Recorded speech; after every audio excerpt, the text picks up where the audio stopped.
the mountain that was supposed to be unreachable.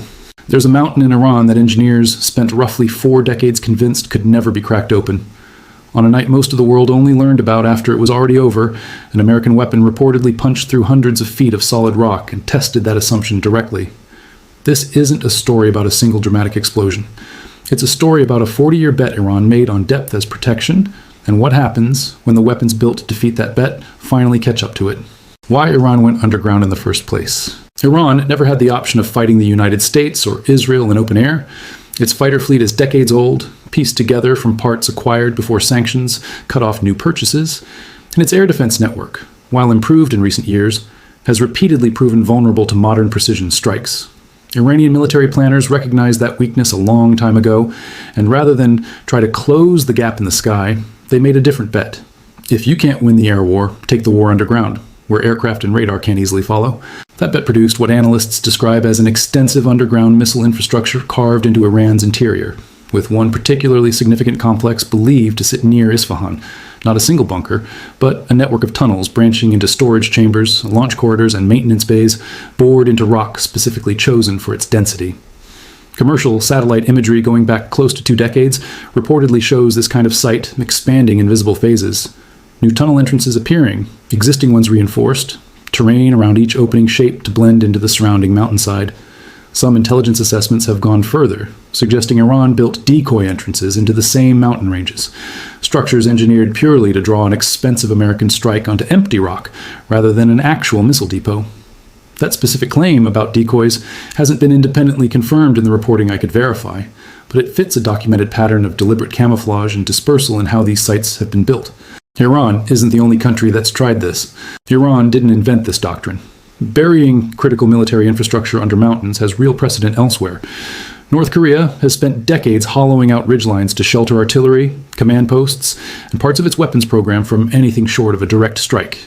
Hezbollah, on a smaller scale in southern Lebanon, built its own extensive tunnel networks for similar reasons: cheap concealment, difficult targeting, and a sense of security for whoever's sheltering below. What's distinctive about Iran's version isn't the underlying concept.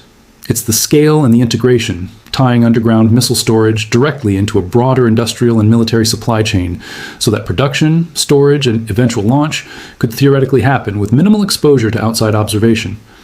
Analysts who track these networks describe the whole doctrine as a slow-moving arms race that rarely makes headlines. One side digs deeper, the other develops weapons that reach further down. For most of this century, the digging kept pace with the drilling power built to counter it. Recent strikes are among the clearest signals yet that this balance has genuinely shifted. The weapon, GBU-72, as the broader regional conflict intensified, spilling into shipping lanes near the Strait of Hormuz and escalating into direct strikes on nuclear-linked sites at Fordo and Natanz, American forces began a sustained campaign, reportedly named Operation Epic Fury, aimed at dismantling Iran's missile and drone production and storage capacity. According to statements attributed to senior Pentagon officials, including Joint Chiefs Chairman General Dan Kane, this campaign marked the combat debut of a weapon most people outside defense circles had never heard of, a 5,000-pound precision-guided munition called the GBU-72. This isn't a bomb designed to flatten a structure on impact. It's built to punch through successive layers of rock and reinforced concrete, hold together through that violent descent without breaking apart prematurely, and detonate only once it reaches the open space deep inside where the actual target sits. Officials have said the weapon was first used against Iranian underground facilities, storing coastal defense cruise missiles near the Strait of Hormuz. From there, according to open-source military analysts tracking the campaign, the same class of weapon, or something functionally identical, was reportedly used against the larger underground missile complex believed to sit in Iran's interior near Isfahan, which is the strike generating the most attention, in part because footage that emerged doesn't resemble a conventional bombing run at all. Reports describe an initial, sharp, contained impact followed by secondary detonations, rippling through the rock in escalating waves over the following minutes, consistent with a weapon reaching a chamber packed with stored missiles, propellant, and warheads, and triggering a chain reaction the mountain's own structure couldn't contain. I haven't independently verified this footage myself, so treat the specific visual description as reported rather than confirmed. How you tell a real tunnel from a decoy? One detail analysts who study these sites find genuinely significant. Distinguishing a real tunnel entrance from a decoy isn't done from a single satellite pass. It's done by tracking patterns over months or years, vehicle traffic near an entrance, soil disturbance from ventilation shafts venting heat or exhaust. Thermal signatures that spike at irregular intervals consistent with actual machinery running inside, rather than an empty shell built for deception. Real underground storage generates its own quiet signature: heat, power draw, human movement, even when the facility itself is never directly visible from above. Decoys, by contrast, tend to stay static over time, because there's nothing happening inside to generate the pattern a real operational site produces. Piecing that picture together reportedly takes years of patient intelligence work, well before any strike is cleared. And it's a meaningful part of why a strike like this one, if the reporting holds up, would land where it actually mattered, rather than cratering empty rock. Why the GBU-72 broke the math Iran built around. Every munition decelerates when it strikes something dense. The denser the material, the faster it slows, and the less distance it covers before stopping short or detonating prematurely. Iranian defense engineers reportedly understood this and calculated how deep their storage chambers needed to be to sit beyond the reach of older American bunker busters like the GBU-28. Built past that threshold, in theory, and nothing above ground could touch you. Older penetrating weapons ran into two persistent problems trying to beat that calculation. First, simple depth. A bomb that exhausts its penetrating force before reaching the target just carves a crater and stops, leaving whatever's stored beneath fully intact. Second, and less discussed, the weapon itself has to physically survive the journey. Slamming into concrete and rock at extreme velocity puts enormous structural stress on a bomb's casing. And older designs could shatter mid-penetration or detonate too early, wasting their payload on empty tunnel rather than the target buried further down. The GBU-72 is engineered to address both problems. Its casing is reportedly built from a hardened alloy designed to withstand violent deceleration forces, and its fuse operates on a calculated delay. It doesn't trigger on first impact or a few feet in. It's designed to sense its way through successive layers of rock and concrete, detonating only once internal sensors indicate it has broken into open space, the kind of chamber where missiles, fuel, and warheads would actually be stored. That's the core engineering distinction between scarring the outside of a mountain and reaching what's hidden inside it. Why speed matters as much as penetration. There's a second factor that matters almost as much as the bomb's design: how quickly it can reach a target. The heaviest bunker busters in the American arsenal, like the 30,000-pound massive ordnance penetrator, can only be carried by the B-2 stealth bomber, which typically launches from bases as far away as Missouri or Diego Garcia, a mission requiring many hours in the air and days of advanced planning. The GBU-72 doesn't require any of that. It's light enough to be carried by an F-15E Strike Eagle already based in the region, meaning a jet on a regional runway can be loaded, airborne, and over a target in well under an hour once cleared. That speed changes what's operationally possible. American forces aren't limited to targets planned weeks in advance. They can respond to fresh intelligence about where stockpiles are actually being moved. The GBU-72's guidance also adds resilience. It can navigate to fixed GPS coordinates independently, but can accept updated targeting data on final approach. If a pilot has to break off to evade a surface-to-air missile, the bomb doesn't simply drift off course. It locks onto the last confirmed target location and continues. In an environment where Iranian air defenses have been degraded but not eliminated, that matters a great deal for the crews flying these missions. Where this weapon fits in a longer lineage. Bunker-busting munitions aren't new. The concept traces back to the Gulf War, when engineers modified artillery barrels into crude penetrating bomb casings after watching earlier weapons fail against buried Iraqi command bunkers. Every generation since has chased the same goal: more penetration, more reliability, less wasted payload, refined through decades of testing and battlefield feedback. The GBU-28 that Iranian engineers reportedly designed their defenses around was itself considered cutting edge when it entered service.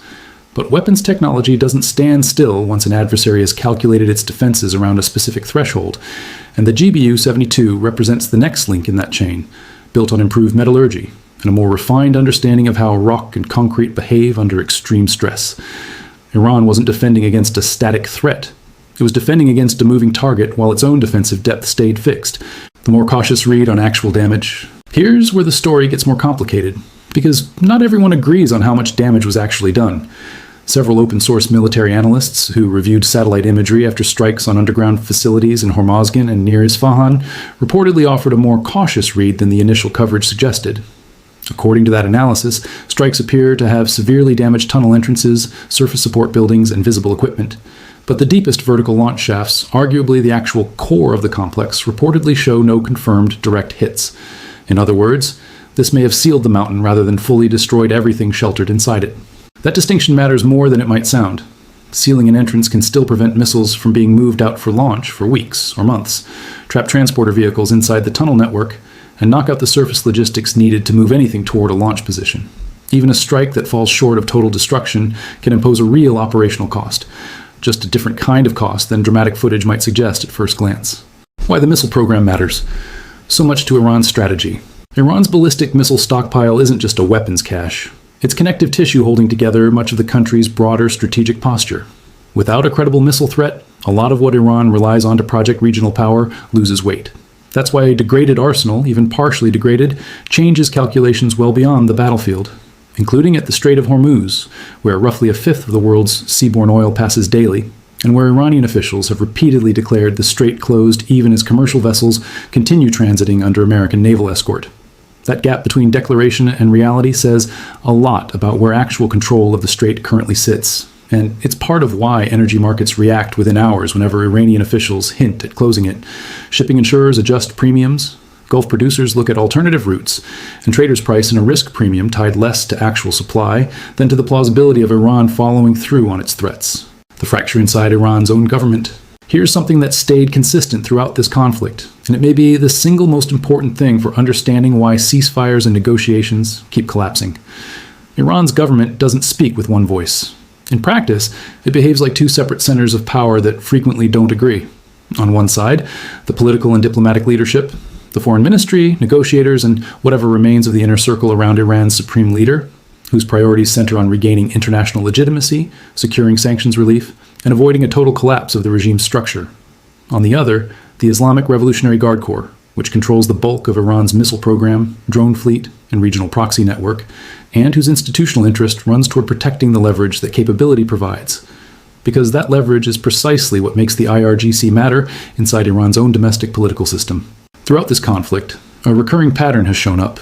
Political officials signal openness to a deal, sometimes even claiming one has been reached, while IRGC-linked forces continue or escalate operations at nearly the same moment, including reported attacks on shipping in the Strait of Hormuz, occurring around the same time diplomatic statements suggested progress toward negotiations. That's not necessarily confusion or incompetence. It may be structural. Two institutions inside the same government operating under different mandates without meaningful coordination. That creates a real problem for anyone negotiating with Iran in good faith, since a political commitment made in Tehran doesn't automatically bind military commanders who control missile launches and drone operations on the ground, which is part of why, even after a significant strike and reports of movement toward an agreement, no one closely watching this conflict treats any deal as final until it's actually held for a meaningful stretch of time. A war that's also reshaping future warfare. Alongside these bunker-buster strikes, this conflict has effectively become a live proving ground for a new generation of lower-cost, precision, and autonomous weapon systems. Cheap drones costing a fraction of what they're used to intercept or destroy, and autonomous naval systems operating in real combat conditions for the first time. That's a shift worth noting well beyond this single conflict. A broader change in how future wars might be fought, with expensive, exquisitely engineered legacy weapons on one side, increasingly facing off against swarms of cheap, expendable systems on the other. Iran isn't just fighting this war. It's watching, in close to real time, what a future built around this kind of technology looks like. And so are other countries, paying close attention to how this campaign unfolds.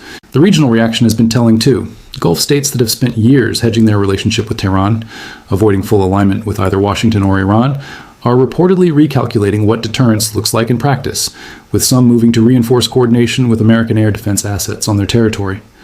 Israeli defense officials, who've warned publicly about this kind of underground missile infrastructure for years, have treated the strike as validation of assessments they've made for close to a decade.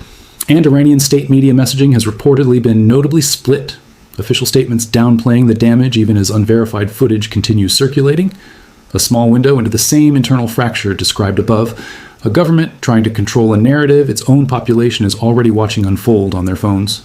Where this actually leaves things. The strike near Isfahan didn't erase Iran's missile program. Based on the more careful analysis available, it likely damaged entrances, surface infrastructure, and visible equipment more severely than it destroyed the deepest, most protected launch capability buried further below. But it may have accomplished something more consequential in the long run, publicly testing the core assumption Iran built its entire underground strategy around, that depth alone guarantees safety. For decades, Iranian planners calculated exactly how deep was deep enough based on the tools the US had available at the time. The GBU-72 represents a new answer to that old calculation, and it forces an uncomfortable follow-up question. If this weapon reached this mountain, what other mountains built to the same specifications are just as exposed? That uncertainty alone reshapes the strategic picture, independent of whether another bomb ever drops. Every future decision about where to build or hide the next generation of weapons now has to account for the real possibility that depth isn't the guarantee it used to represent. There are a few ways this could play out from here, and none of them are mutually exclusive. Continued targeted strikes against remaining underground sites as intelligence identifies them, a slow, grinding campaign rather than a single decisive blow, some form of negotiated freeze, brokered under heavy international pressure, where Iran curtails further underground expansion in exchange for sanctions relief, though history suggests IRGC cooperation with any such freeze would remain uncertain. Or Iran doubling down entirely, accelerating construction of new sites built even deeper and further from predictable strike corridors, essentially the same bet that just failed near Isfahan, made again with different numbers. Given how divided Iran's own leadership currently appears, it's entirely possible different factions pursue more than one of these paths simultaneously. Wars like this one rarely end with a single dramatic strike, whatever the footage might suggest. What a strike like this one may actually do is tilt the internal balance already straining between Iran's political leadership and its military commanders, raising the cost of continuing to rely on underground storage as a primary line of defense, at a moment when Iran's own government is already deeply divided over what comes next. Whether that pressure produces a lasting agreement, or simply becomes one more chapter in a long, unresolved standoff, is still being written.